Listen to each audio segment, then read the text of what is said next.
morning, Cleveland High School. It is May 5th. I'm Dallas McCrary. And I'm Taya Dyer. And on today's show, we'll be talking about Donald Trump declaring a victory in Congress's House of Representatives. And also how North Korea is blaming the U.S. for something again. Also, how Draymond Green had the hot hand last night in the Game 2 win. Stay tuned for all that and more on CHSLive Today.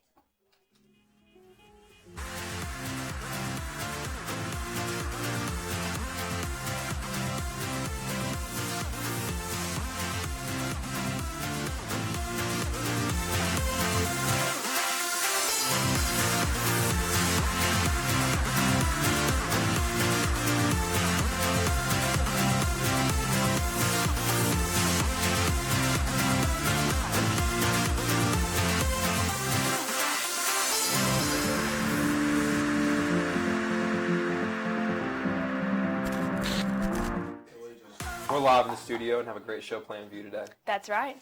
So, Taya, can you tell me more about what the North Koreans accused the U.S. of? I can. North Korea has accused the U.S. and South Korea of attempting to assassinate leader Kim Jong with a biochemical substance. North Korean state news said a hideous terrorist group conspired with the CIA and South Korea's intelligence service in an attempt to commit bomb terrorism targeting the supreme leadership during major events, including the recent military parade. This is not the first time North Korea has made such a claim. The country has a history of unfounded claims in its propaganda. Last month, North Korea's state-run newspaper Rodong made claims regarding U.S.-Australian military exercises, stating that they were in preparation for a nuclear war against North Korea.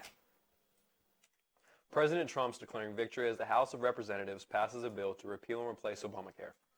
But lawmakers on the other side say not so fast. With the bill and repeal to replace Obamacare passed Thursday in the Republican-controlled House of Representatives, the bill now moves to the Senate. And while President Trump celebrated the success of Thursday's House vote, the battle in the Senate promises to be an even harder fight for Republicans. Senate Republicans do have a significant challenge ahead of them in getting a compromise within their own conference. Hoping to use special rules, the GOP needs 51 Senate votes for passage instead of 60. And now, over to Roger with your weather.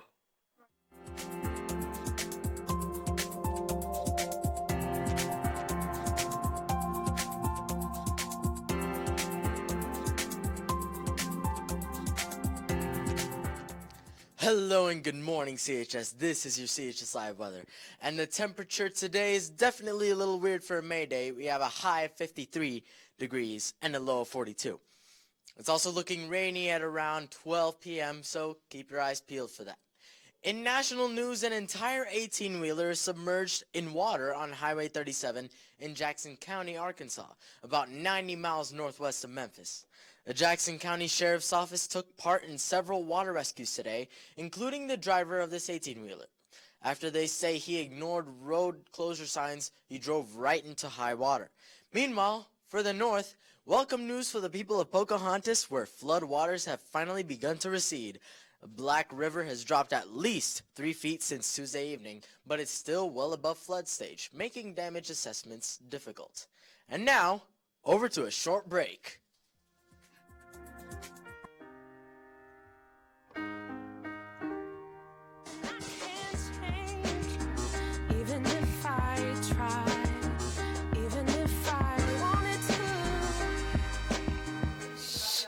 This is the couple shot and killed in their Willow Glen home on Wednesday night.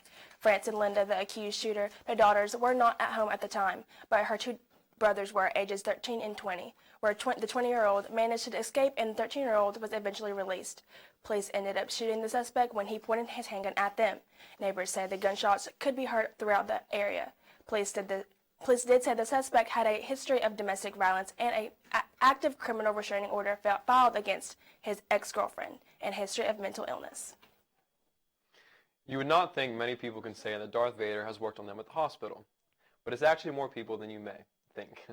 A surgical technician at a Memphis hospital is named Darth Vader Williamson. He isn't a Star Wars fan that has had his name legally changed. His parents are the fans and they gave him the name. But Darth Vader Williamson says it doesn't impact his passion to help others. Like his Sith Lord namesake, Darth Vader Williamson has droids that help him at work. He routinely works with robots and technology like a new dimensional imaging system. And now, over to Landon with your sports.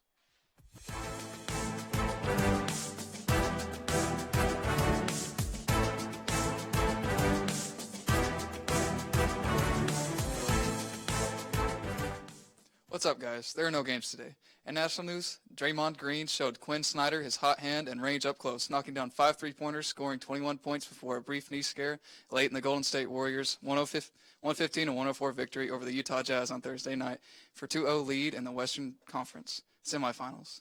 That's all for your sports. Now back to your anchors. Thank you, Landon. Students, we have a limited number of yearbooks left to order. You may pick up an order form from the bulletin board outside the cafeteria and return it to Ms. Lovelace's room in 122. They are currently $85 and payment options are available. See Ms. Lovelace for more information. Any health science student interested in a dual enrollment credit through Lee University in for Anatomy 2, please see Ms. Hadlbaugh. Prerequisites include Health Science and Anatomy 1. It will be taught in the spring if students need to enroll in Anatomy 1 for the fall. An application process will be required. Seniors, be thinking of your favorite memory from high school. Julia Lefter will be in Mr. Sauter's room at 126 during second lunch and fourth period starting next week, filming the senior video. Stop by if you want to be a part of it. Attention seniors, please see Ms. Lovelace sometime between now and May 18th for correct pronunciation of your name. Please go between classes or during third block to room 122. And now over to RCal with your entertainment.